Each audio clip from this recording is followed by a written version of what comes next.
et une science bien particulière aussi qui concerne l'ufologie. Donc nous avons différents conférenciers, dont certains scientifiques avec de très haut niveau, qui sont physiciens, mathématiciens, et puis des psychologues et cliniciens, avec aussi des philosophes.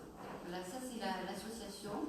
Nous sommes tous bénévoles, donc nous accordons notre temps, je veux dire, toute l'année. Micro. Oui, non, toi.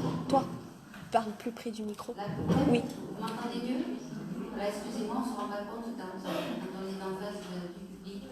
Donc voilà, nous sommes maintenant au 25 boulevard Baille. Nous exerçons le lundi de 17h à 19h, parfois à 15h, lorsque nous proposons aussi des ateliers qui touchent au développement personnel, à la médecine. Comme lundi prochain, nous aurons le docteur Roger Petit, qui viendra de Istres, qui est médecin généraliste, homéopathe, qui viendra nous parler du magnétisme curatif avec des bases neurophysiologiques et qui a des connaissances aussi en médecine universelle. Voilà, qui a une casquette d'allopathe, qui a fait ses études à la faculté de médecine et qui a aussi plusieurs des connaissances dans la médecine plus ésotérique pour les personnes qui connaissent le mot. Je pense que le public est sensibilisé à tout ça.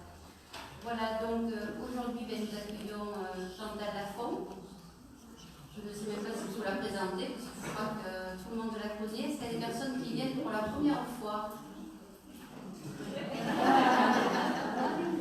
pense que vous la connaissez au moins, je veux dire, par ouï-dire, par tout ce qu'elle fait au niveau de ses activités, et notamment, je veux dire, dans d'autres salles de conférence, on la trouve sur YouTube. Hein, je pense que elle a été interviewée avec une chaîne et un journaliste qui sont plus ou moins spécialisés dans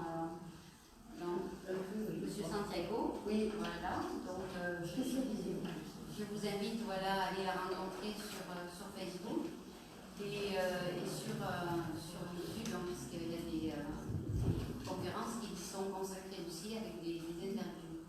Donc, Chantal Lafont est une très grande médium, je crois qu'on peut la qualifier de très grande médium. C'est une réalité, donc je crois qu'il faut quand même lui rendre cet hommage et l'honorer en tant que tel. Voilà, donc aujourd'hui elle va nous faire une conférence d'1 heure, de 15h à 16h, sur la décorporation et sur le voyage astral. Donc je suppose que tout le monde connaît entre guillemets ce genre de technique. Oui, de toute façon, elle va vous la présenter, mais bon, voilà, je veux dire, c'est une sortie hors du corps.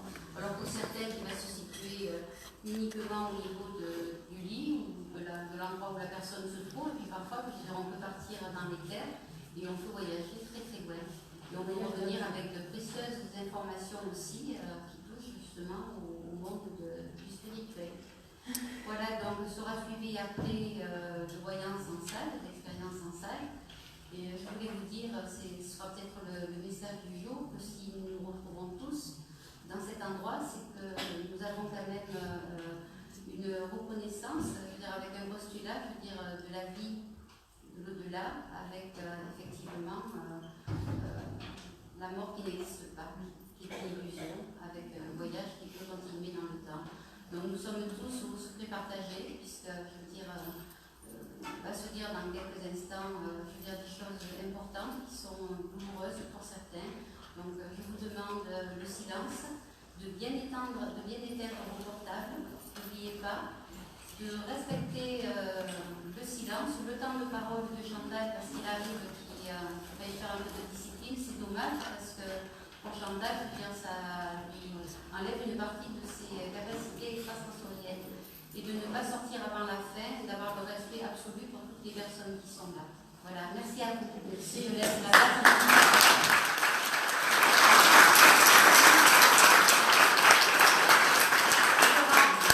Il y aura un dernier hommage aux 2 précédentes présidentes, dont Madame Thierry, je veux dire, nous avons essayé de conserver l'état d'esprit de l'association, et Madame Roseline Lutini, qui a été la 2e présidente, que certains peuvent connaître, puisqu'elle a été la présidente de l'association pendant plus de 28 ans. Voilà.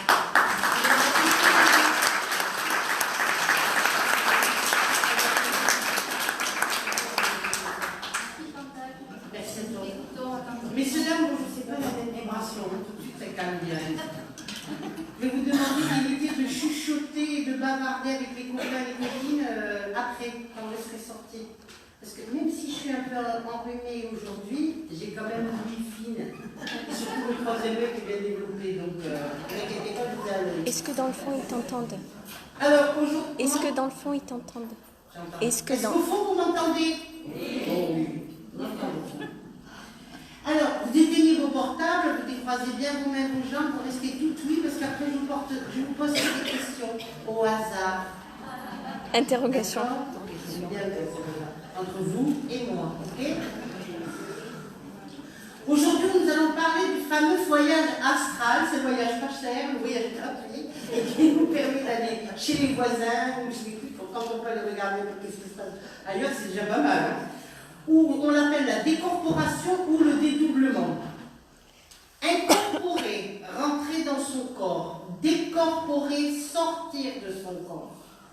Dédoublement, ubiquité, out of body experience, dissociation, expérience extracorporelle, projection sur tous ces termes pour désigner le seul et même phénomène d'ordre mi-matériel et mi-superphysique, la dissociation, ce qu'on appelle des corps subtils, dans sa permanence temporaire plus ou moins manifeste en dehors de l'enveloppe physique. On appelle ça plus communément le voyage astral ou le dédoublement. Cette manifestation est souvent vécue par hasard. En effet, la majeure partie des personnes le font sans le savoir. Chaque nuit, en s'endormant, beaucoup de personnes quittent leur corps physique inconsciemment et voyagent durant la nuit dans des endroits très éloignés, ou même pas très loin chez notre voisin. La majorité des gens sont inconscients de ce naturel processus et se réveillent en pensant qu'ils ont juste rêvé ou fait un cauchemar. À ce propos, j'ai connu un monsieur qui était dessinateur industriel, donc qui dessinait, vous savez, avec sa souris sur ses ordinateurs et tout ça, et qui me dit, je comprends pas, Chantal, je crois que je deviens fou. Qu'est-ce qui vous arrive, monsieur? Il me dit, quand j'arrive le matin au travail, j'ai pas terminé mes dessins et tout ça, mais j'ai plein de dessins qui sont faits sur mon bureau, tout ça. Alors, il me dit, qu'est-ce qui se passe? Alors, je dis, vous dédoublez. Il me dit, c'est quoi ce truc-là? Ben, j'ai dit, vous sortez de votre corps et vous allez soit au bureau, soit vous terminez vos affaires et après vous rentrez chez vous. Alors, il me dit, mais c'est pas possible ce genre de choses. Donc, je lui ai expliqué pas mal de choses et il a compris qu'il faisait ce qu'on appelle des décorporations sans le savoir. Ça peut arriver.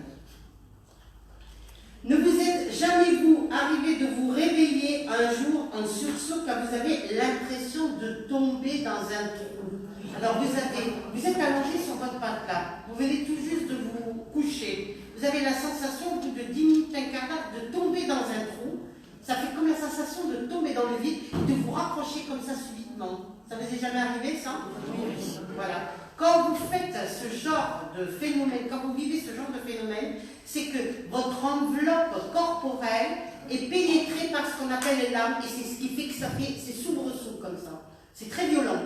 Et on peut aussi ressentir aussi ce qu'on appelle une douleur très violente au niveau du cœur aussi. Parce que c'est tellement brut que ça fait une douleur brutale dans le cœur. Donc il faut faire attention à tout ce genre de manifestations. Le voyage astral ou la sortie consciente hors du corps se produira dans différentes conditions. Premièrement, accident avec un choc violent ou avec certaines maladies. Absorption de substances particulières comme les drogues ou l'alcool. Vous savez, quand il y a vous avez tous entendu parler des rêves parties où les jeunes allaient danser, prenaient de la drogue et puis on voit les petits éléphants roses ou les petits éléphants bleus ou d'autres couleurs si vous préférez. D'accord? Hein? Mais comme je disais toujours, moi quand j'étais jeune, je disais j'ai pas besoin d'aller dans des rêves parties. Moi je voyais des éléphants tout le temps. C'est pas pareil. Donc vous voyez, sortie hors du corps avec une technique d'hypnose. Vous avez tous entendu parler d'hypnose, des gens qui soignent sous hypnose. Il n'y a pas que Gérard Majax ou comment il s'appelle, celui qui a les yeux bleus là? Mesmer, quand il vous fait sortir de votre corps. Comme ça.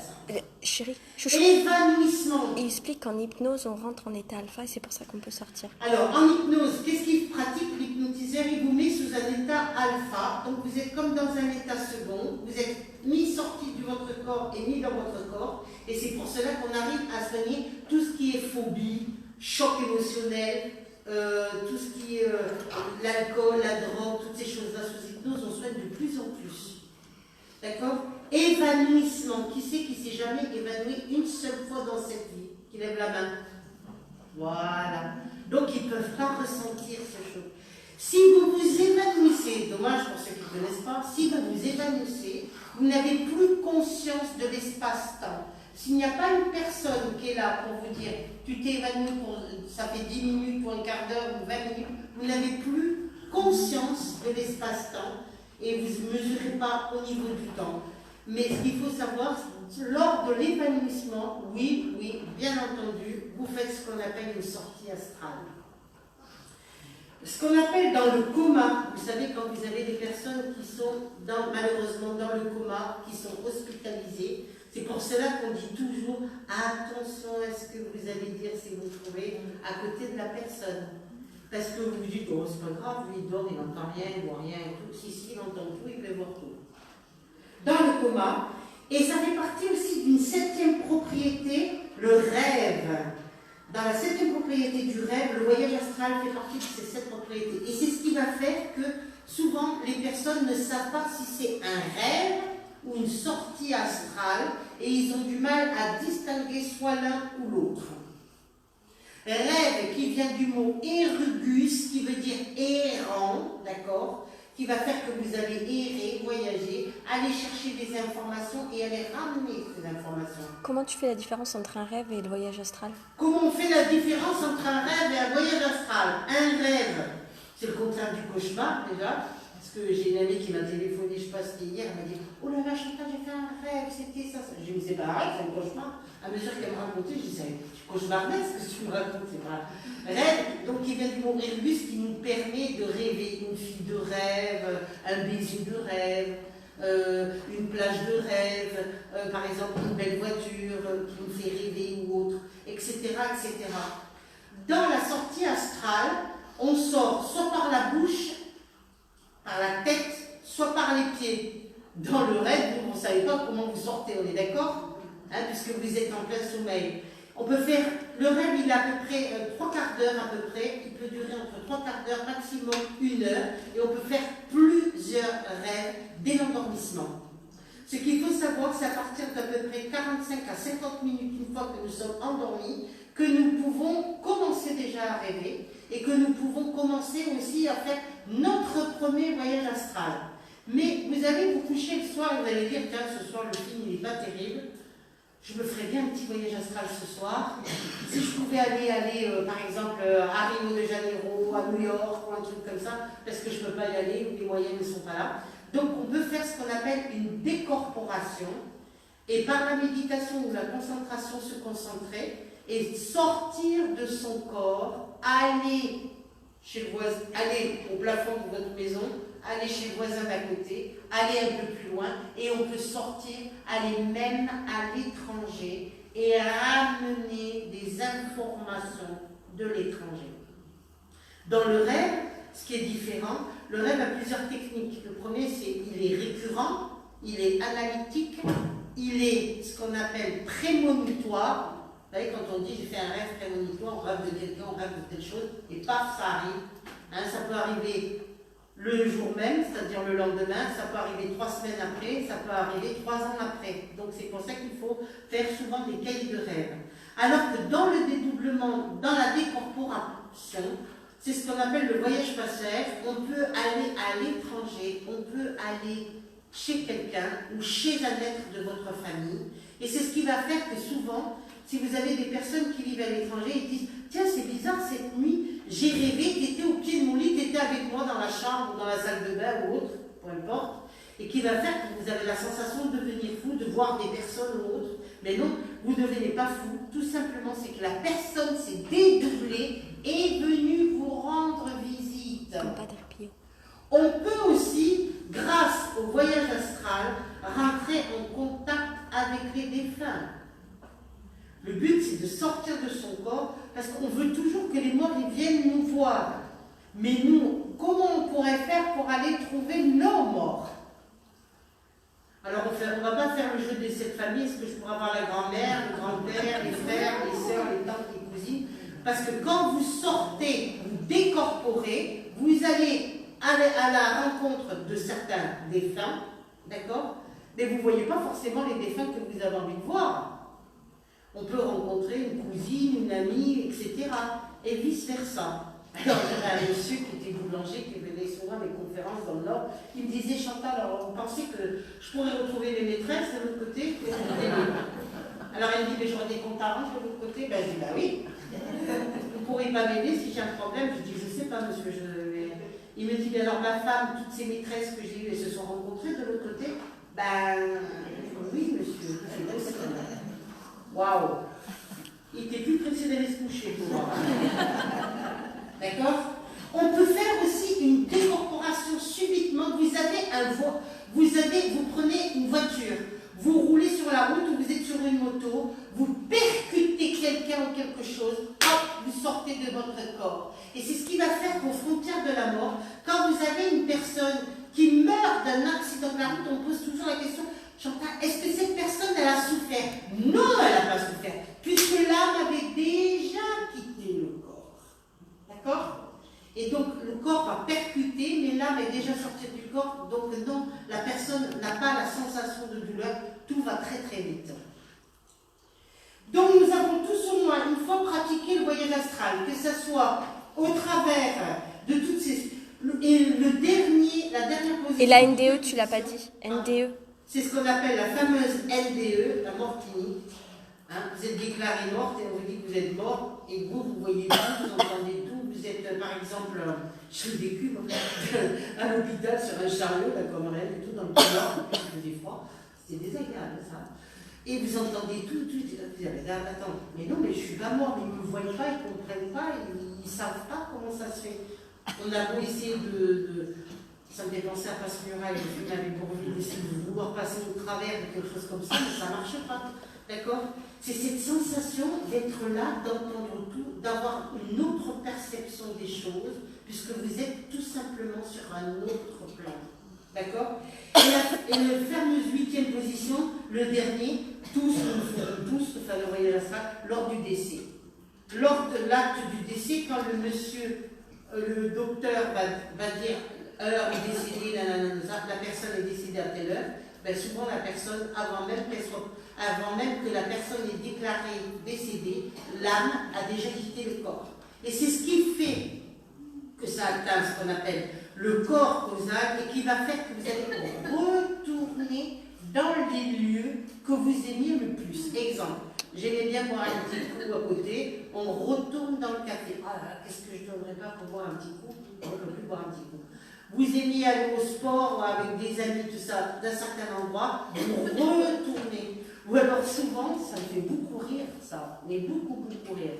Lors d'un enterrement, vous allez à un enterrement, vous allez à l'enterrement d'une personne, vous allez 8 fois sur 10, ils ne sont pas là. Ils sont tout simplement retournés dans leur maison qu'ils aimaient, retournés dans les lieux qu'ils aimaient, dans leur voiture, dans leur maison, ou près des personnes qui étaient avec lesquels les êtres chers, le plus proche et le plus liés au niveau de l'amour.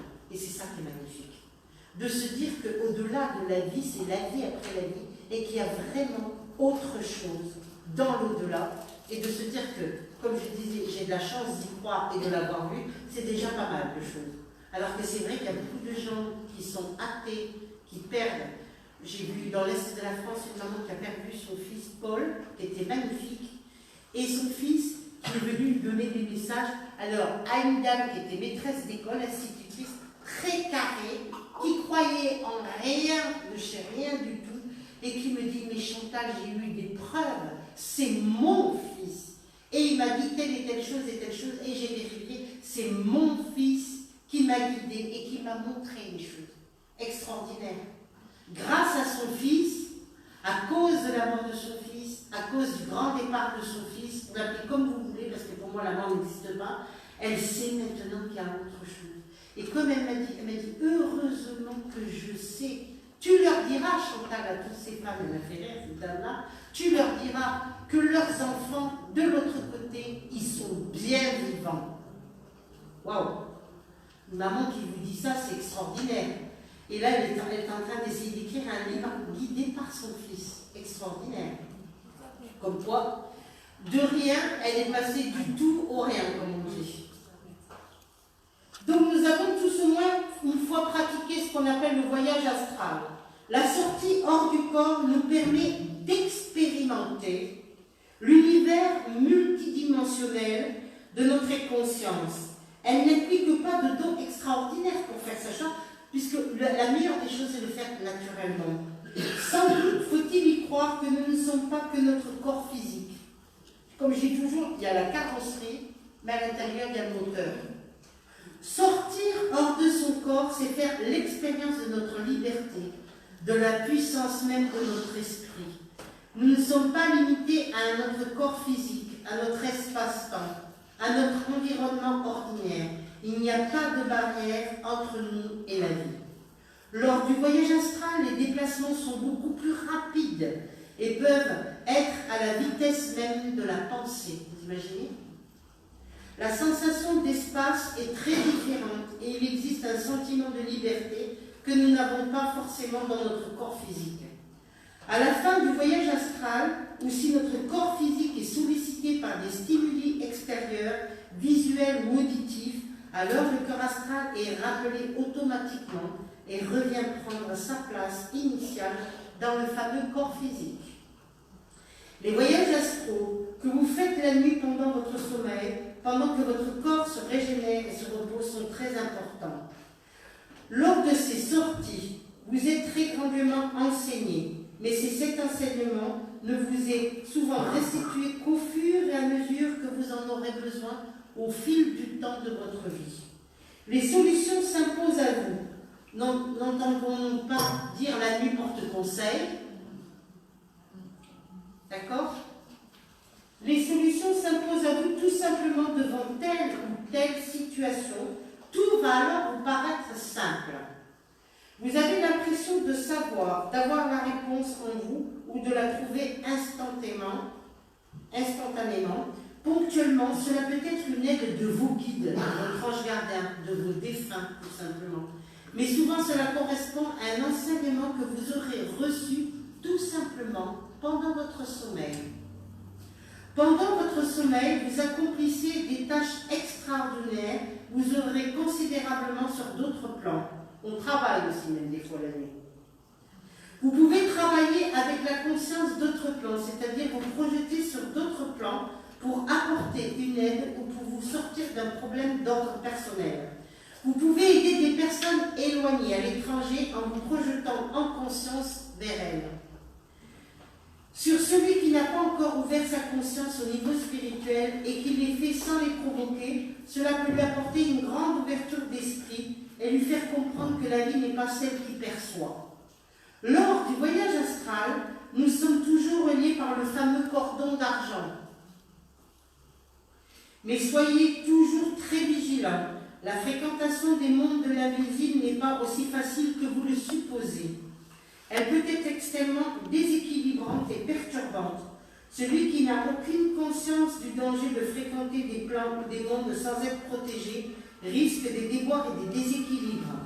Vous risquez d'être projeté sur des plans qui ne sont pas forcément favorables et vivre certaines énergies ou certaines cohabitations qui ensuite vous perturberont énormément et dont vous aurez parfois du mal à vous débarrasser.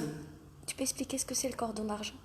Le fameux cordon d'argent que vous avez là, tu l'as montré? Oui.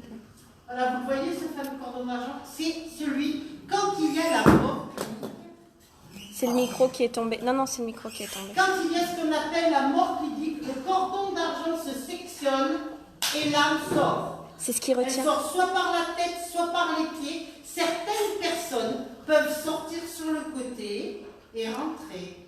Sortir sur le côté et rentrer. Ils sortent. Hop, on sort. On est sur le premier plan. On est au-dessus, on laisse le corps physique, comme vous voyez là, et on est au-dessus de son corps physique. On a cette sensation de légèreté. Et c'est ce qui va faire la vie après la vie, parce que le cordon d'argent va se sectionner, l'âme va décoller, va partir, premier plan. Lors du décès. lors du décès, hein, deuxième plan, troisième plan, quatrième plan, il faut un temps pour monter. Le cordon d'argent, c'est ce qui relie le corps à l'âme.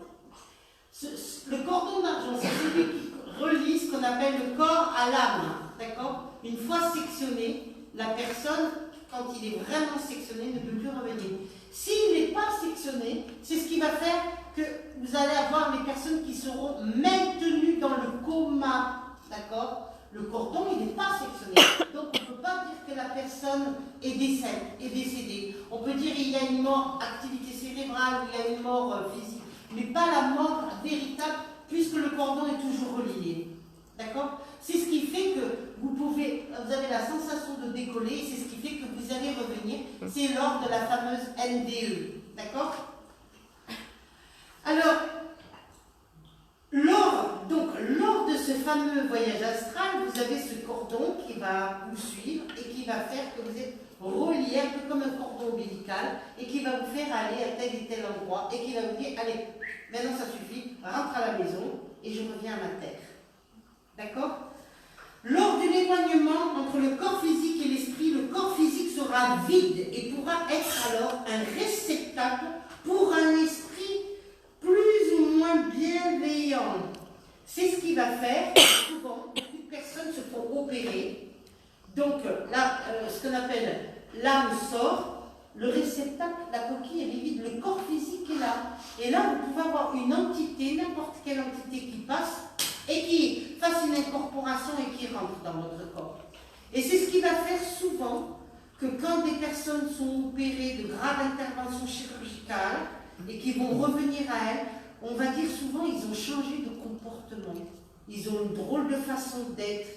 On peut changer la couleur des yeux, on peut changer la couleur aussi des sentiments ou autres, et on peut avoir du mal à reconnaître même la personne. Ça, c'est un cas de possession. Explique que c'est... Ça, c'est ce qu'on appelle des cas de possession, quand une personne peut être habitée par un esprit, une entité, comme on dit. Mais notre âme est toujours là, explique-le. On ne peut pas changer. Notre âme est toujours là.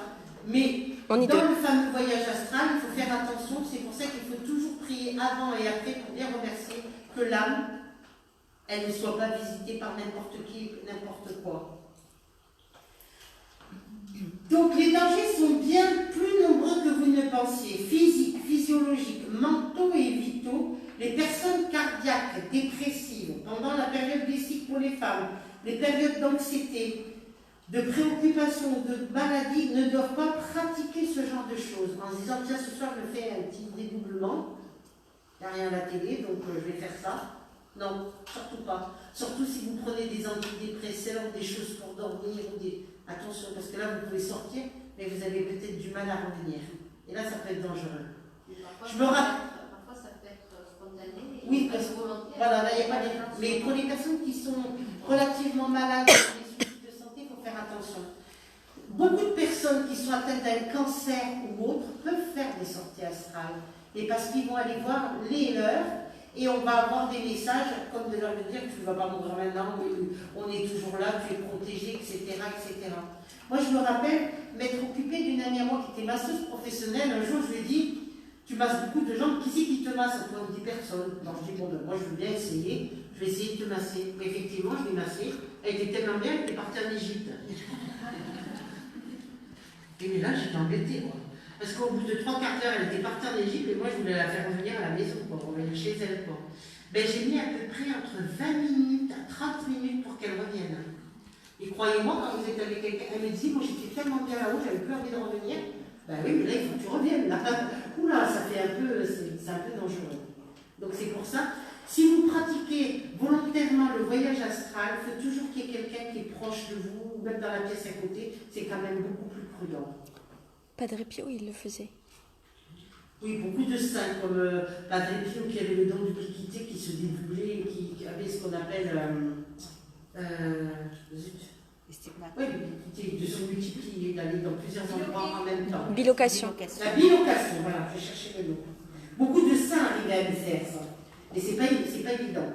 Les grands initiés, ceux qui ont complètement compris et intégré certaines capacités et possibilités de l'esprit, s'en servent toujours avec modération et avec le plus grand respect, avec une conscience très élevée du danger que cela pourrait présenter s'ils utilisaient les immenses possibilités de leur esprit à mauvais escient ou dans certaines ignorances.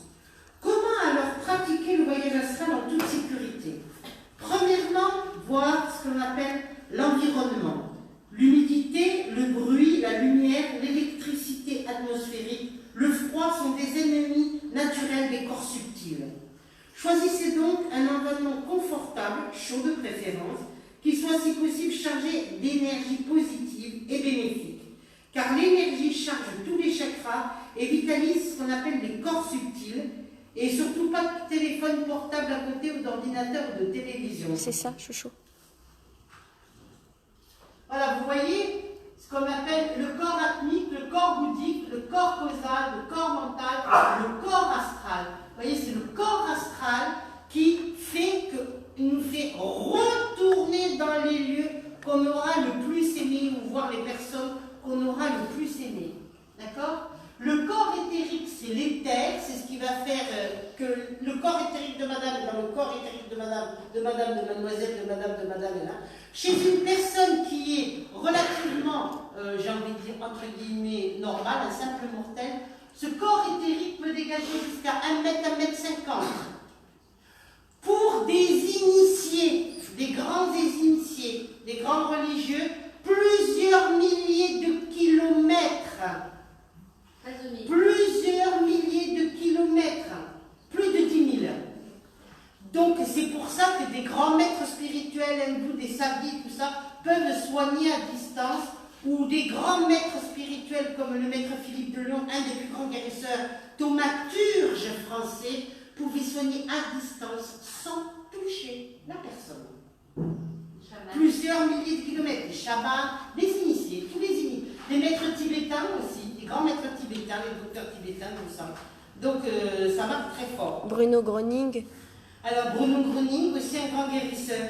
Deuxièmement, regardez l'habillement, comment vous allez vous habiller. À l'encontre de ce que dit le proverbe, l'habit ne fait pas le moine, eh bien oui, le cas est cela très important. Choisissez plutôt des textures confortables, naturelles, coton, laine, soie, pour certaines de ces dames, et des couleurs apaisantes, bleu, violet, blanc, des vêtements confortables et chauds, un jogging, un pyjama mais plus ou moins large, pas une combinaison hyper sexy serrée, vous voyez ce que je veux dire? Et il faut éviter en revanche des chaussures et tout objet métallique, collier, montre et bague. Combien de personnes dorment la nuit avec leur montre? Surtout pas. Combien de personnes dorment avec leur boucle d'oreille? Surtout pas. Eh oui. Donc si vous avez des grandes chaînes et tout ça, vous enlevez vos chaînes, vos boucles d'oreilles, pas de montre au poignet quand on dort la nuit. Surtout pas. D'accord? Parce que c'est très important. Hein, c'est comme pas de télévision dans une chambre. Si vous mettez le portable à côté, l'ordinateur à côté et la télévision en face de votre lit, je ne vous dis pas la nuit que vous passez. Hein. Pas une nuit d'amour, mais... Les ondes. Les ondes. Très négatives. N'est-ce pas? Très mauvais. Troisièmement, le choix du moment propice. Afin de choisir une heure favorable selon la tradition ésotérique, chaque heure du jour ou de la nuit a un moment propice, présidé par une planète différente. Bien sûr, il ne faut pas avoir un temps imparti. Faire le repas, aller chercher les enfants, vous dire là je vais faire un dédoublement, mais j'ai dégaré la voiture, ou la moto elle est là, on ne l'a pas volée, ni rien. Vous imaginez un petit peu, c'est pas possible ça. D'accord? Il faut prendre du temps et prendre son temps. Donc les jours de la semaine, le lundi qui est dirigé par la Lune, le mardi qui est dirigé par Mars, le mercredi qui est dirigé par Mercure, le jeudi qui est dirigé par Jupiter, le vendredi qui est dirigé par Vénus, le samedi, ou samedi pas, ou samedi moi, samedi Saturne, Saturne ou Saturne pas, oui Saturne aujourd'hui, hein, je crois, pas dans toutes les têtes, mais je pense que ça va tourner bien. D'accord? Aujourd'hui c'est le jour qui est gouverné par Saturne, un signe qui est gouverné par Saturne, je vous écoute. Merci. Heureusement qu'il y en a qui sont un peu branchés. Demain c'est dimanche, c'est le jour du repos, d'accord? Pas pour tous. C'est le jour du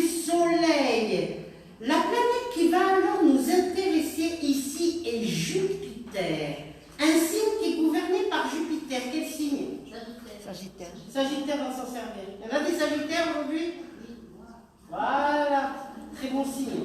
Jupiter. Pourquoi Jupiter? Parce que Jupiter, une personne jupitérienne, ça veut dire quoi?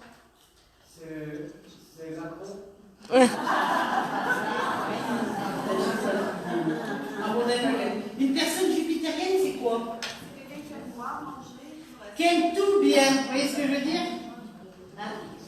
Quelqu'un de jupitérien, c'est quelqu'un qui aime tout bien, qui est bon vivant, qui est épicurien, qui est... Eh bien oui, c'est comme ça. Hein. Donc on va mettre Jupiter, qui est la planète aussi de la chance, et qui aime tout bien.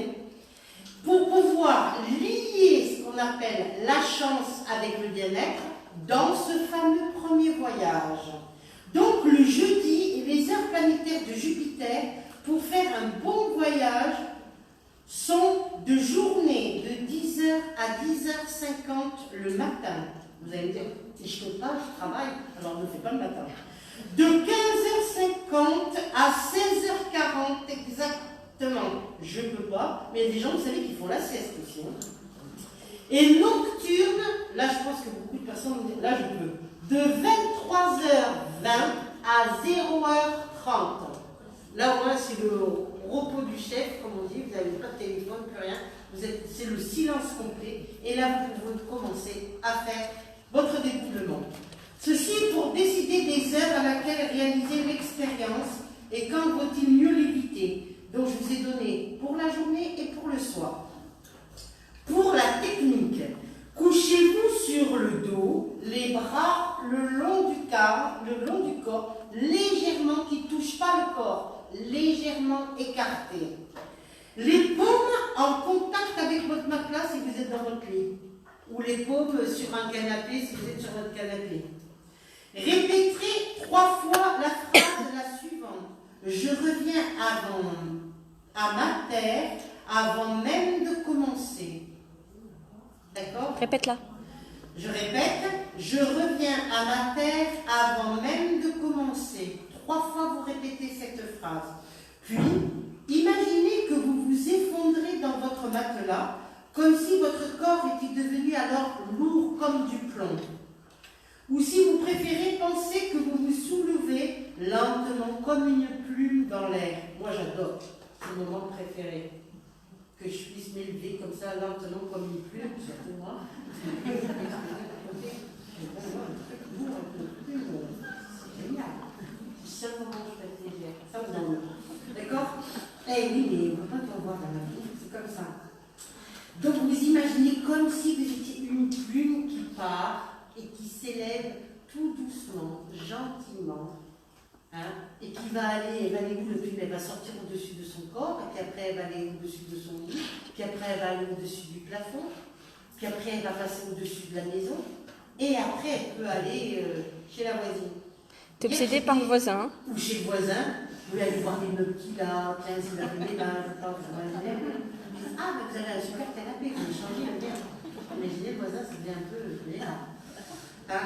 Et on peut arriver à voir plein de choses. Par exemple, hier, je travaillais chez moi, j'étais avec une dame et tout ça, puis il y a une dame qui est arrivée bien à l'avance. Je lui ai dit, c'était comme ça, c'est comme ça, tout ça.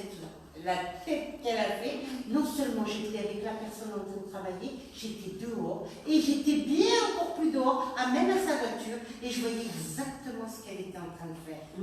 Donc ça dérange un peu. Ouais. Alors elle me dit, Chantal, vous êtes dérangée. Tu m'as dérangé beaucoup, je lui dis. Surtout de tourner comme ça autour de ma maison, ça dérange. Très désagréable. Mais... Ah oui, je lui dis, tu sens tout. Ben oui, c'est comme ça, j'ai pas rien. D'accord? Donc, vous allez progressivement vous priver de votre poids. Mon Dieu, quel bonheur. Vous êtes légère.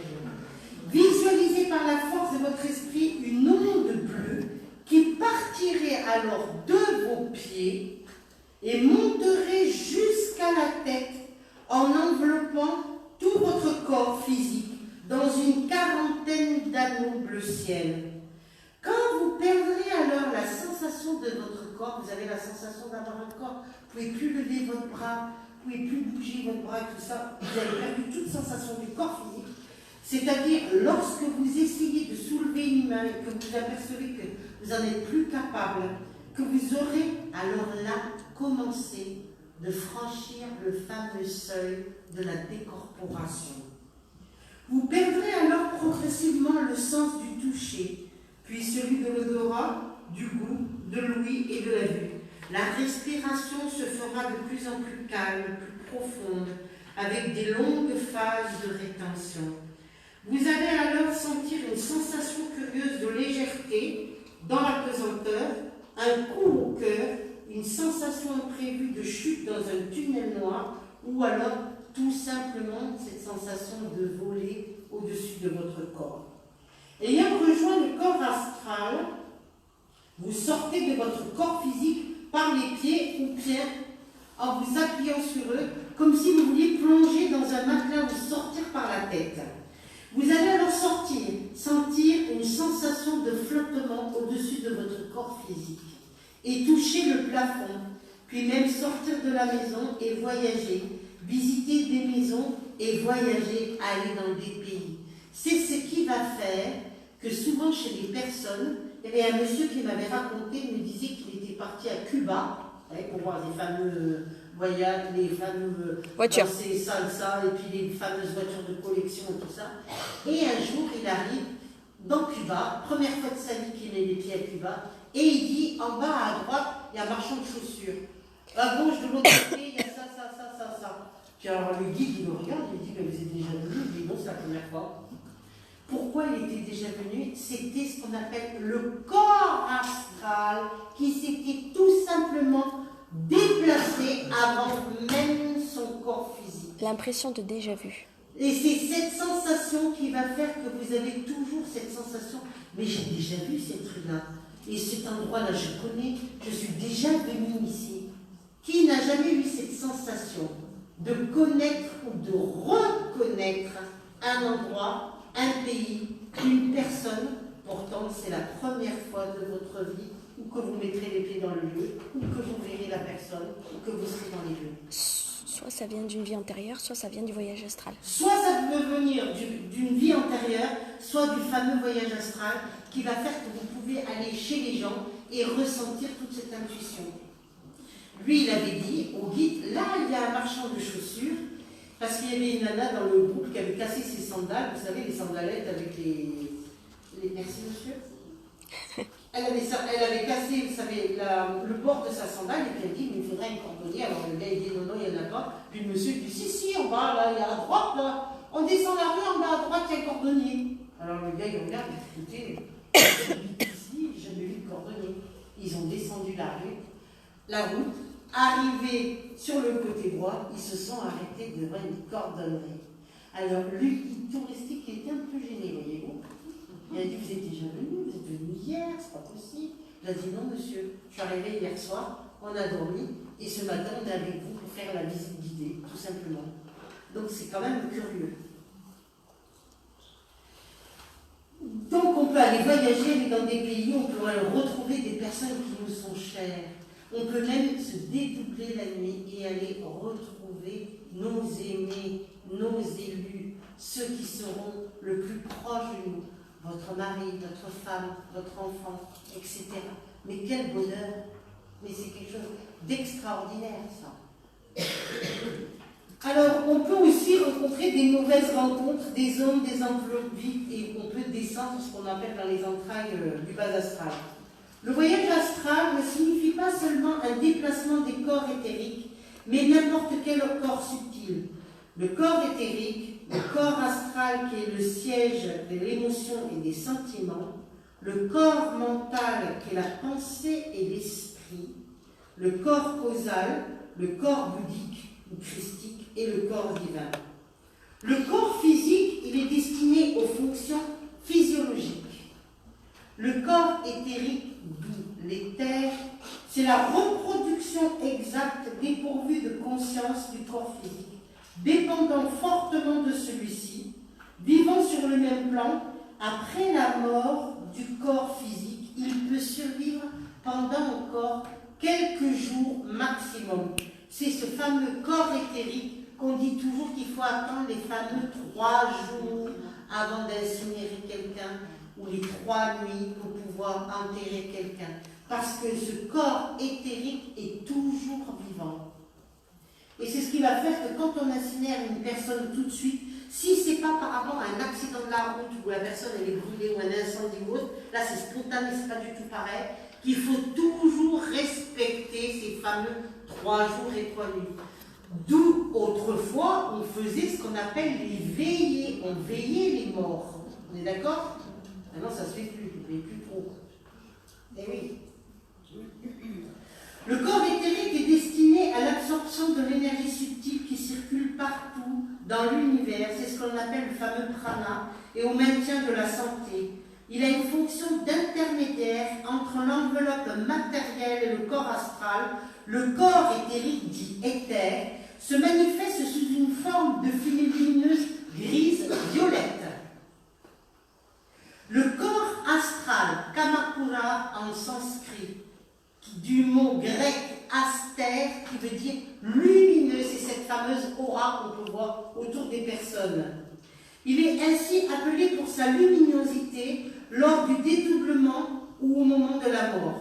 Il a tendance à retourner ce qu'on appelle sur les lieux où il aura vécu, près des personnes qu'il aime le plus souvent, siège de la conscience subliminale, doté de sens astraux. Il est responsable de la vie émotive et de la perception extrasensorielle. C'est le monde de la clairvoyance ou de la télépathie. Le corps astral est composé de matière astrale. Il est énergie pure. Il est le siège des sensations. Il pénètre la matière, plus petit que le corps physique. Ils sont reliés avec le fameux cordon d'argent. Pendant le dédoublement, un milieu positif n'est plus seulement important, mais va alors devenir essentiel. Car le corps physique à la sortie astrale est pénétré par l'environnement qui doit être nécessairement d'excellente qualité. Et c'est ce qui va faire que si vous avez,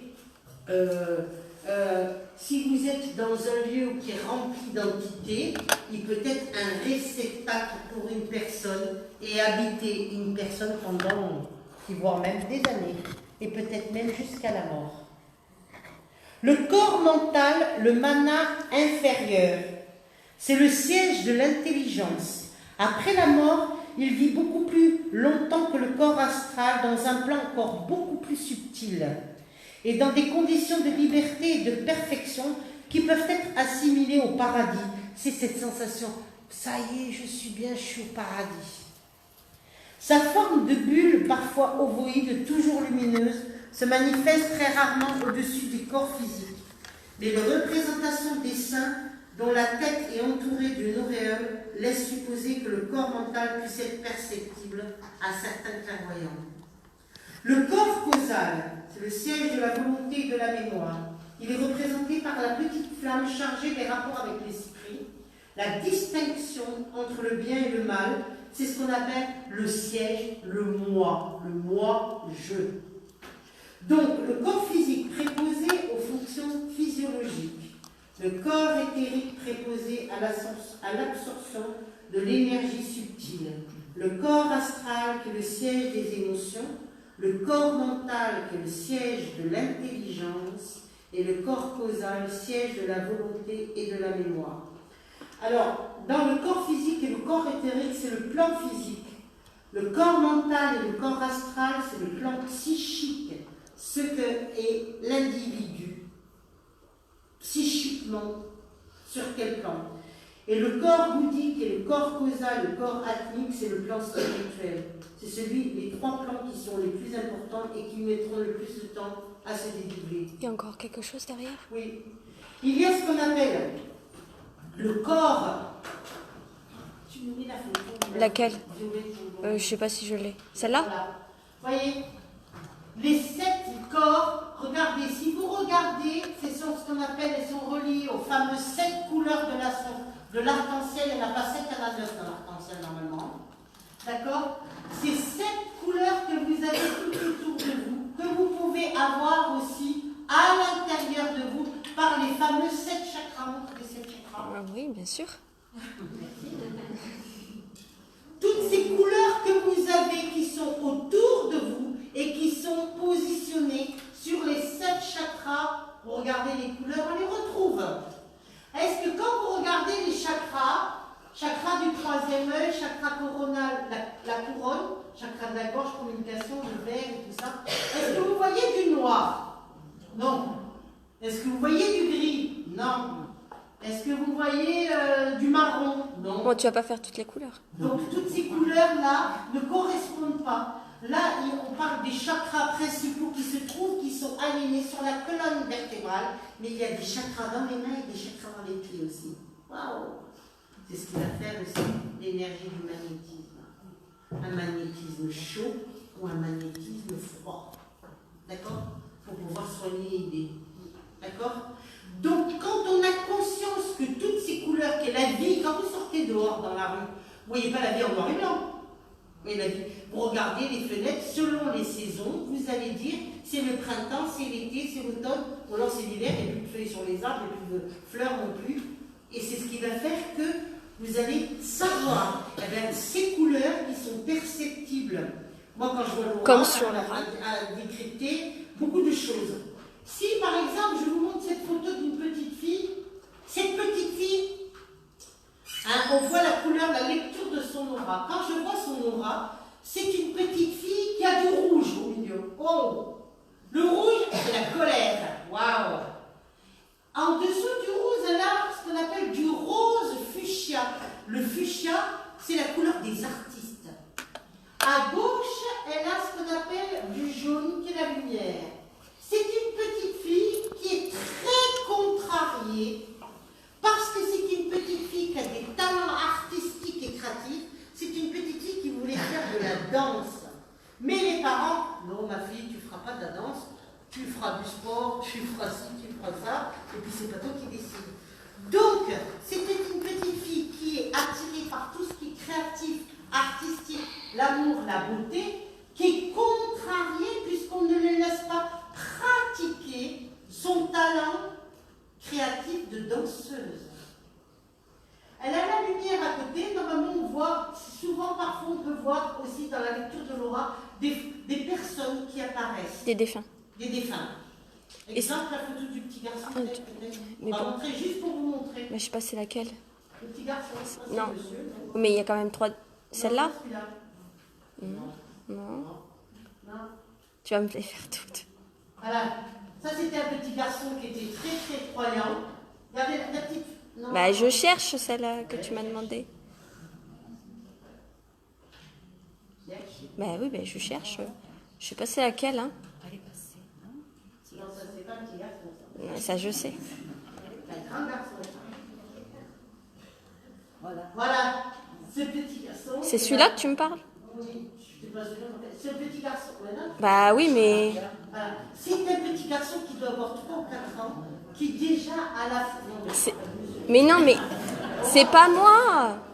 Là, on voit mieux les défunts, là, en haut. Là. C'est un petit garçon, en fait... Mais c'est pas moi, tu vois que c'est pas moi. J'arrive pas à le mettre. Mais non, c'est la télécommande qui le fait tout seul. Ça, c'est une femme qui est vraiment... Oui, mais on va pas... Oui, mais t'es pas là pour faire la lecture d'aura, on est sur le voyage astral. Mais tu vois, c'est pas moi. Bon, c'est un petit garçon qui a beaucoup de rouge. Lui, il a beaucoup de colère. Et il a du bleu. Là. Parce que dans sa famille... Là, il y a 3 défunts voilà, au-dessus. Il a du rouge, il avait du bleu, ce petit garçon. Dans sa famille, lui, il veut prier. Il demandait à sa maman, maman, mène-moi à l'église. Maman, viens, on va voir la Vierge. Maman. Mais- Et puis la mère qui n'était pas du tout, j'ai envie de dire, pas du tout croyante, qui disait, non mais c'est pas grave, mais d'où il sort ce gamin, c'est pas possible. Maman, on va à l'église, maman, on va voir la Vierge, maman, on va faire ceci. En fait, c'est un petit garçon qui a 3-4 ans, qui réclame déjà à sa mère et qui veut montrer à sa mère ce qui se passe tout autour de lui. Et la mère qui n'est pas du tout, qui est athée, qui ne comprend pas pourquoi elle a un gamin qui est comme ça déjà tout petit, c'est lui qui la pousse à aller vers le spirituel. Et c'est ça qui est extraordinaire. Donc, quand vous faites ce qu'on appelle le fameux voyage astral, vous pouvez aller voir des beaux paysages comme ça, c'est sûr, mais vous pouvez aller, c'est ce qu'on appelle le fameux voyage pas cher, vous pouvez aller où vous voulez, quand vous voulez. On peut partir, vous êtes d'accord, c'est facile de partir, mais n'oublions pas, il faut savoir revenir aussi. Hein. D'accord? Est-ce qu'il y a des questions? Attends, je voulais mettre une vidéo. Ah voilà, là tu trouves. Attends, je sais plus si c'est ça.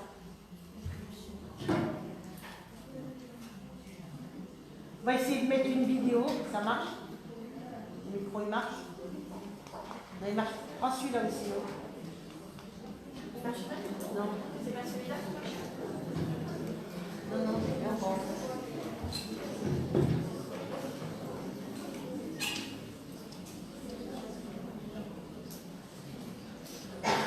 Non, il marche pas le micro. Il marche celui-là? Non, ça va Non, il a dit non, il a dit prendre ça. Attends.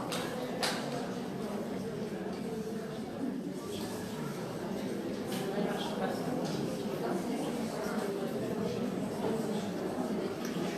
Voilà, silence. Ah oui, regarde le silence. Allez, sinon, mais pas le film. C'est pas un film. Mais c'est un extrait. Attends.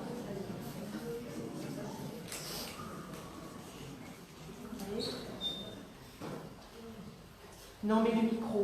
Mais oui, mais comment tu veux que je fasse? Comme ça, tu vois là. Ouais, mais oh, c'est chaud. Elle dit que c'est le docteur Strange. Le film s'appelle Le Docteur Strange. C'est un extrait. Le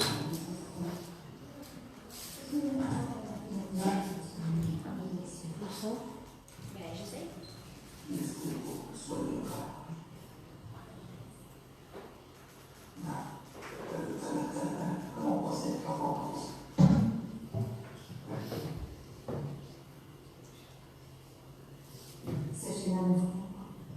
C'est un médecin américain qui a eu un accident et qui ne peut plus opérer et tout ça.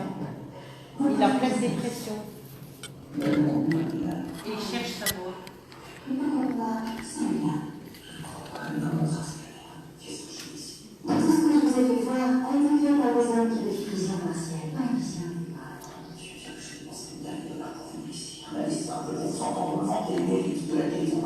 Vous observez le monde à travers un trou de serrure. Toute votre vie, vous allez chercher la clé de cette serrure. En voir plus, en savoir plus.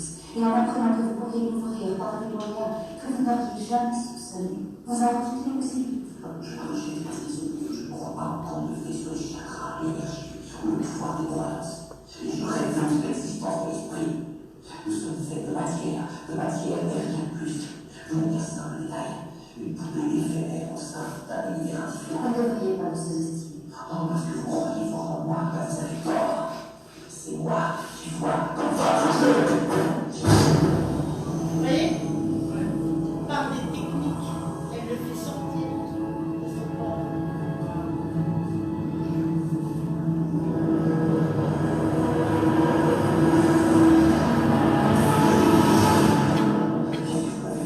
Vous allez projeter votre corps astral dans le doigt.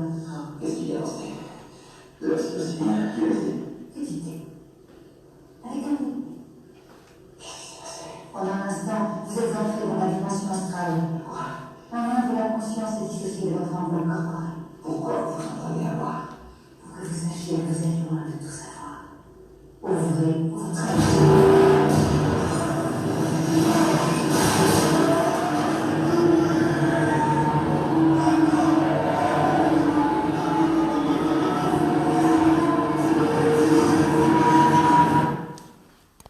Donc quand elle lui touche comme ça, quand elle lui touche le troisième œil comme ça, c'est comme des méthodes en Kyokushinkai, c'est-à-dire dans les méthodes de karaté quoi, on frappe avec le poing l'ouverture du troisième œil.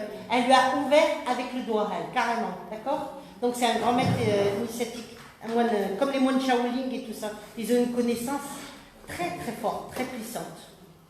Donc elle lui montre qu'il y a autre chose qui existe parce que ce docteur-là, qui est un chirurgien, docteur Strange, il a un accident, il vit dans le luxe, l'abondance, l'argent et tout ça, il a un accident de voiture et il perd le pouvoir de sa main, il ne peut plus opérer.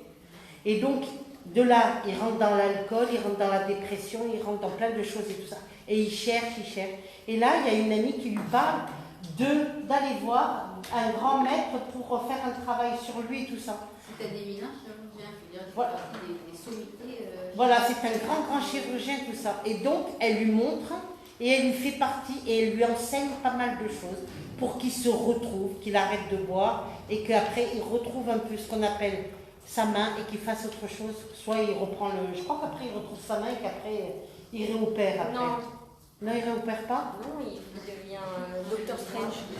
Enfin, il évolue spirituellement, il était complètement dans la matière, et par rapport à cet accident, il évolue spirituellement, et il change complètement de comportement, il devient bon, généreux et tout ça, alors qu'avant, il était odieux comme mec. Est-ce qu'il y a des questions? Voilà, est-ce qu'il y a des questions? Oui. Quand on fait une sortie astrale volontairement, on est obligé de ressentir cette pression, de ressentir... Normalement, oui. Quand on a ce qu'on appelle une sortie astrale spontanée, madame, des fois on ne se rend pas compte, automatiquement on le sent. On sent que physiquement il y a quelque chose qui est en train de se passer. On ne se sent pas aspiré, on peut Non. partir dans un endroit... Tout à fait. Ça peut être très rapide. C'est proche du rêve lucide quand même. Non, c'est pas le rêve. Ça n'a rien à voir avec... Le rêve d'un endroit, on voit les éléments, c'est un rêve lucide, on fait une projection sec de l'expérience. Non, c'est pas pareil. La projection, c'est pas le rêve. Là, comme je l'ai expliqué par rapport à ce monsieur, astralement, il était déjà allé à Cuba. Il voulait tellement faire ce voyage, ce monsieur. Et c'est pour ça qu'il a décrit la rue avec le cordonnier et tout ce qui s'ensuit. Explique que quand on rêve qu'on vote, là, c'est... Quand on rêve, on voit, mais dans le voyage astral, on ne perçoit pas. On voit pas, on voit, on entend, il y a tout qui rentre en jeu. Quand on rêve de voler, Quand on rêve de voler, 8 fois sur 10, c'est un voyage astral. Non, mais le vol comme un oiseau. Quand on rêve qu'on est un oiseau et qu'on vole. Mais arrête de me parler. Mais oui, mais les gens n'ont pas Ah oui, mais ça y est, mais elle me pose une question. Là. Il y a deux sorties du corps et quelqu'un. Voilà, une sortie du corps qui s'effectue et tout ça. Mais obligatoirement, on sent un phénomène à l'intérieur de soi. Il y a quand même, je pense, Non, mais on le sent.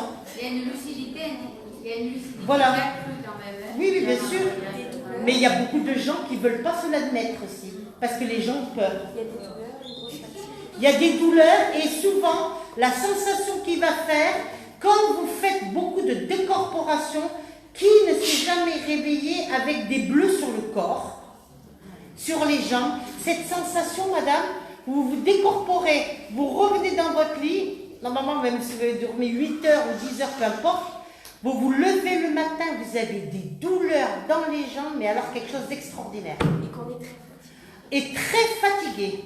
Vous vous levez le matin alors que vous avez dormi 8 heures, vous êtes déjà fatigué d'office. Ça, ce sont les signes physiques de la décorporation. Oui. Un peu de silence, Non, merci. pas la dame.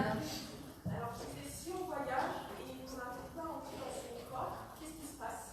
Eh bien, vous pouvez errer pendant... Et là, ça peut être carrément dangereux, vous pouvez devenir folle. On peut mourir? On ne peut pas mourir, mais ça peut accéder à la folie. C'est pour ça que j'ai bien dit, quand on a conscience, on dit toujours la phrase suivante, je reviens à ma terre. Dès que vous sentez que vous sortez, vous dites la phrase 3 fois la suivante. C'est de l'autosuggestion, c'est pour que vous puissiez revenir tranquille. Sinon, on peut revenir avec une psychose. Voilà, on peut revenir avec des peurs, des phobies, etc. et tout ça. Quand c'est spontané, Qui c'est qui parle? Oui. quand c'est spontané, on peut avoir un problème. Oui, madame. On peut avoir se sentir tellement bien qu'on n'a plus envie de revenir. Ah, ben oui. Non, moi j'étais bien, mais je suis revenue. Ben voilà, ça veut dire qu'il fallait rentrer à la maison, comme on dit. D'autres questions? Y a-t-il une prière à faire avant de passer? L'idéal prière, ce serait de prier l'Esprit Saint, pour moi. Pour pouvoir, faites la prière à l'Esprit Saint, vous pouvez allumer une bougie, vous pourrez préparer votre pièce, vous sentez que vous allez complètement vous décorporer, pour vous protéger, bien sûr. Parce qu'on peut rencontrer plein de bonnes choses comme des mauvaises choses. Les mauvais esprits, ou autre, c'est que... Oui? C'est possible qu'il y ait une partie de notre corps qui soit ailleurs par exemple, si je reviens dans mon corps, est-ce qu'il y a une partie de mon corps qui peut rester ailleurs? Ah ben non. Si tu reviens dans ton corps, il est intact, de la tête aux pieds. Pardon? Il est attaché, quoi. Il n'y a pas de dissociation. Non, il n'y a pas de dissociation du corps. Le corps, il est en entier. L'âme, elle est en entier. Elle ne peut pas se dissocier. Elle va rentrer, elle ressort. Hein. Non, il n'y a pas une partie, une autre partie. C'est pas possible. C'est pas un pulse, là. Je vous le dis. Et c'est dangereux, là. Sinon, ça serait grave. Est-ce que c'est possible, par exemple, au cours d'une fièvre ou quelque chose comme ça? Oui, tout à fait. Souvent, les personnes aux frontières de la mort, les personnes qui sont un cancer, les personnes qui ont un sida, qui sont aux frontières de la mort, ou qui sont, ils peuvent voir, d'ailleurs, c'est ce qu'ils font, toutes ces personnes qui sont dans leur lit à l'hôpital et qui disent, tiens, il y a papa, il y a maman, il y a un tel qui est là dans la chambre, ils voient les morts et tout ça. Pourquoi? Parce qu'ils sont en contact avec eux, tout simplement. Bien sûr, oui. Oui.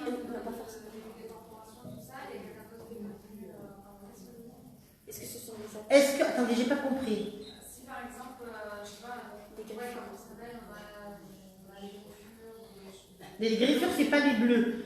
J'ai bien dit, les bleus sur le corps et les jambes lourdes. Et cette sensation d'être fatigué. Les griffures, ça c'est des phénomènes paranormaux, madame. C'est des attaques. Oui. Mais une personne qui était, comme vous dites, très malade avec un cancer, qui voyait son fils ou Bien sûr. personne, et moi j'ai eu l'impression de le voir parce que quand elle m'a montré une photo, je suis rentrée dans sa chambre, j'ai vu quelqu'un qui était à côté d'elle, Oui. je suis ressortie, et puis le lendemain elle m'a montré une photo, et j'ai dit c'est ton fils qui est venu hier. Mais il est mort. Ben oui, mais il peut venir quand même. Donc il est là, mais moi je ne veux plus le voir. Bien sûr. Ils se laissent voir quand ils veulent. Après, d'autres questions? Est-ce qu'il y en a qui font beaucoup de décorporations ici? Pas tous? Alors, est-ce qu'il y en a qui le font? Au fond, là-bas, non? Jamais de voyage astral? On peut ramener ce qu'on appelle des informations avec soi. Attention. Oui. Ah ben là, c'est l'âme qui commence à sortir. Ou qui rentre dans le corps, et c'est ce qui fait cette secousse brutale comme ça. De chuter, oui, dans le vide. Chut. On n'entend pas, attendez, parce qu'ils parlent tous en même temps. Vous pourriez parler un peu plus. L'année dernière, il s'est passé quelque chose, ça s'est produit, ça m'a beaucoup fait peur. Je regardais quand il est arrivé et j'ai senti comme quelque chose qui sortait de moi sur le hasard. Mais c'est ça, c'est ce niveau. Mais non. Mais c'était toi. Mais pourquoi? Alors que je n'étais pas prête, je ne pensais pas ça. Ah, mais ça ne prévient pas, ça peut arriver n'importe quand. J'ai dit au cours d'un accident, d'un évanouissement, ça ne prévient pas. Oui. Non. Là, j'ai prévu, je l'avais appelé. J'ai eu peur. Pas avoir peur. D'autres questions? Par là, ouais, je savais. Allez. Est-ce que ce que l'on voit en voyage astral, est-ce que ça a forcément une signification pour notre vie? Bien sûr, bien sûr. Tu accèdes à des mémoires akashiques, donc c'est des informations que tu peux ramener par rapport à ta vie. Mais tu peux ramener, par exemple, tu vois plein de choses, tu peux ramener certaines brides des choses que tu as. Pourquoi? Parce que si on te donne toute l'information à la solution à des vieux problèmes ou des choses que tu auras, ça peut être tellement brutal que ça serait insupportable. Oui, vous voulez dire en fait en forme de code en fait. Voilà, tout à fait. On va te donner un peu, j'ai envie de dire, comme par dose homéopathique. Pas d'un coup, progressivement. Pour être appelé à s'interroger sur certains points. Tout à fait. Et sur certains lieux. Tout à fait. Mais après, quand je fais par exemple, je vous explique mon cas, à 2 reprises, je ne sais pas si c'est une décorporation ou un voyage astral, je suis partie en fait comme si j'étais un oiseau à la vitesse de la lumière et je survolais. C'est ça, c'est un voyage astral. Et je survolais ou je volais. Eh bien, c'est ça. Il y a pas, je dis à la vitesse même de la pensée, donc c'est énorme, ça va très vite. Mais non. Non plus, j'en crois pas.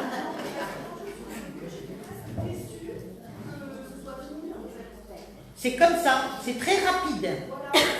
J'avais ce sentiment de rapidité. C'est pas ça, c'est que quand on se sent bien, on n'a même plus envie de revenir. Et puis, mais il faut revenir. Ben oui. D'où l'intérêt de dire je reviens À ma terre. Et comme ça, tu reviendras.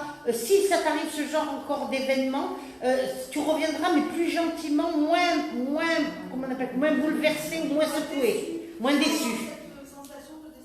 Dès que tu sens que tu commences à sortir, dis la phrase, ne l'oublie pas. D'accord? Et la dame à côté?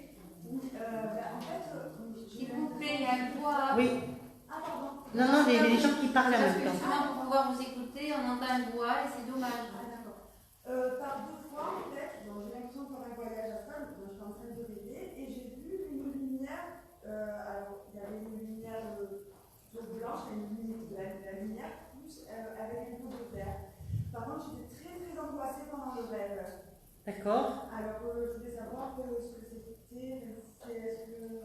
Oui, mais de la lumière avec du verre, mais vous la voyez où cette lumière avec... Sur le mur, en fait, il y avait des personnes dans la pièce et sur le mur. Qui étaient ces personnes dans la pièce? Eh ben, il y avait mon amie à côté. Non, mais dès qu'elle fait du bizarre, voilà.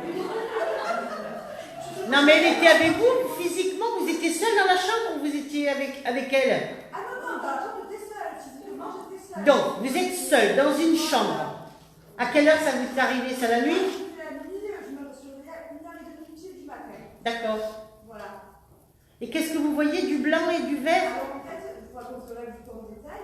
Mais oui, je suis obligée. Sinon, je ne comprends pas, moi. Voilà, alors, du coup, donc, il y avait mon ami et mon copain qui était dans la pièce. Et je voyais au départ une lumière donc, qui était assez petite, avec un peu de verre. Et qui... Mais c'était une boule, un point, c'était quoi? C'était comme ça. C'était une orbe, alors. Voilà, et après, ça s'élargissait. D'accord. On voyait que c'était humain, quoi. Ça ressemblait plus ou moins à la forme d'une femme, mais pas entière. Il y avait le visage et un peu le buste. Et donc là, j'ai commencé à angoisser. Et bon, après, mon ami et mon frère ont disparu du rêve. Et je me suis retrouvée à asperger la maison de vinaigre blanc. Et je me suis réveillée. Mais ça, alors, le blanc et le vert, c'est la guérison. Hein. Est-ce que par rapport à votre ami ou votre petite amie, vous avez eu un problème de santé? Et moi, je ne me sens même pas attaquée psychiquement. Voilà, c'est ça. Eh bien, ça veut dire que vous demandez ce qu'on appelle la guérison. D'accord. Voilà pourquoi. Mais ça n'a rien. Le point qui s'élargit, tout ça, qui est une forme comme ça, c'est que vous demandez la guérison. Mais ça, c'est pas un voyage astral, ça. Mais je me posais la question parce que j'étais dans ma chambre, en fait. Non, mais c'est pas un voyage astral. D'accord. Non, non. Voyage astral, tu as cette sensation, tu sors de ton corps, tu es au-dessus de ton lit, tu es au plafond, tu voyages au plafond, tu sors de la maison, tu peux aller chez le voisin, tu peux aller à l'étranger, tout ça. Ça, c'est le voyage astral. Oui. Bonjour. Le voyage astral, c'est toujours quand on dort ou on peut le faire éveiller. On peut le faire éveiller. Certaines personnes peuvent le faire éveiller. Vous vous trouvez sous hypnose aussi, par exemple, l'hypnose érectionnelle, vous êtes éveillé. Vous vous trouvez par exemple dans un lieu et tout d'un coup, je sais pas, un bruit, une odeur, un truc, vous sortez comme ça et vous partez. Oui, madame. Et là, c'est pas un rêve, c'est une décorporation, ça. Hein. Oui, mais là, ça peut être dangereux. Je me vois conduire. Oui. Et en fait, c'est la voix de ma fille qui me dit et trop bien. D'accord. Moi, j'avais un monsieur qui me disait que ça lui était arrivé, ça. Il était au volant de son camion, il était chauffeur-livreur, et des fois, il me disait qu'il sortait de son corps, mais il me disait, c'est bizarre, je voyais quelqu'un, comme un ectoplasme, quelqu'un qui conduisait à ma place. Je lui ai dit, la personne qui a conduit à ta place, heureusement pour toi, c'était ton ange gardien. Si tu n'avais pas eu ton ange gardien, ben, c'était l'accident assuré. Alors j'ai dit, il faut dire la phrase, je reviens à la terre. D'accord? Là, en voiture, c'est dangereux. Peu importe, vite ou doucement, c'est dangereux. Faire attention. D'accord? Quand vous avez ce genre de sensation, vous dites la phrase, je reviens à ma terre. Tout de suite, vous allez voir, vous allez revenir. D'accord? Vous rentrez bien dans votre corps. D'autres questions? On fait une pause. On fait une pause? Ah.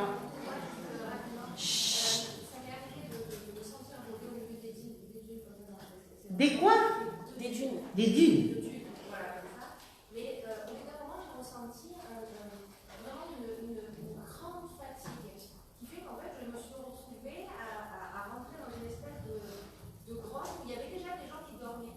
Oui. Est-ce que c'est possible et qu'est-ce que ça signifie comme si j'étais vidée de mon énergie? Je ne sais pas comment vous dire ça. Et Les gens qui dormaient, ce n'étaient pas les morts? je ne sais pas,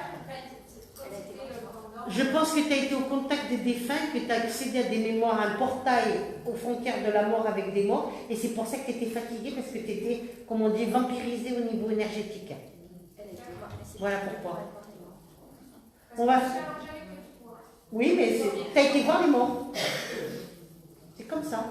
On va faire une petite pause de combien? Un quart d'heure. Un quart d'heure. C'est bon pour vous? Oui, pour moi c'est bon.